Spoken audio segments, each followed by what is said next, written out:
धर्मेंद्र यादव। धन्यवाद अध्यक्ष जी। मैं इस संविधान के 129वें संशोधन अधिनियम के विरोध के लिए खड़ा हूं।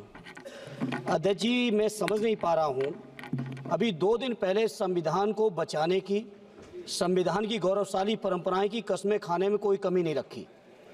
2 ही दिन के अंदर संविधान की जो हमारी मूल भावना है, 2 ही दिन के अंदर संविधान का जो हमारा बेसिक स्ट्रक्चर है, 2 ही दिन के अंदर संविधान का जो हमारा संघीय ढांचा है, उसको खत्म करने के लिए संविधान संशोधन बिल लाए हैं।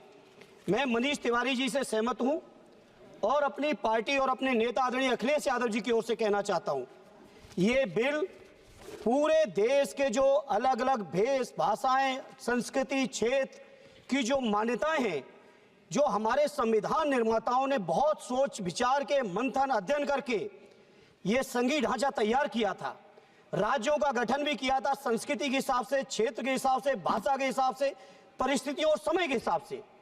मैं नहीं समझता अध्यक्ष जी, मुझे कहने में कोई संकोच नहीं, उस समय के हमारे संविधान निर्माताओं से विद्वान, बाबा साहब भीमराव अंबेडकर से ज्यादा विद्वान इस सदन में अभी कोई नहीं बैठा, मुझे कहने में संकोच नहीं है। और ये संविधान की मूल भावना को खत्म करके कैसे तानाशाही के रास्ते निकाले जाएं, इसके अलावा कोई काम ही नहीं बचा है। आखिर ये मनीष तिवारी जी ने कहा, कहीं एक विधानसभा के चुनाव अगर कोई अविश्वास आता है, अगर बहुमत नहीं मिलता है, तो क्या पूरे देश का चुनाव कराओगे? पूरे देश का चुनाव कराओगे?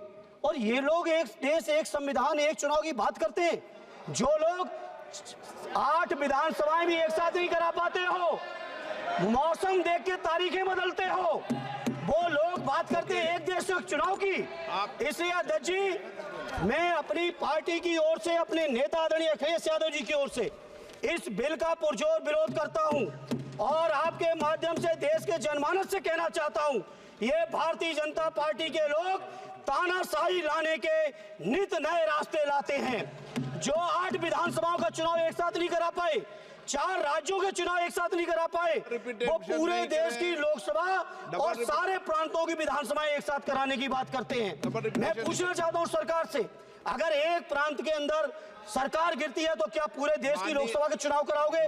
क्या अगर लोकसभा के चुनाव के चक्कर में उस प्रांत के लोग क्यों सफर करेंगे? अरे चर्चा कर लेना।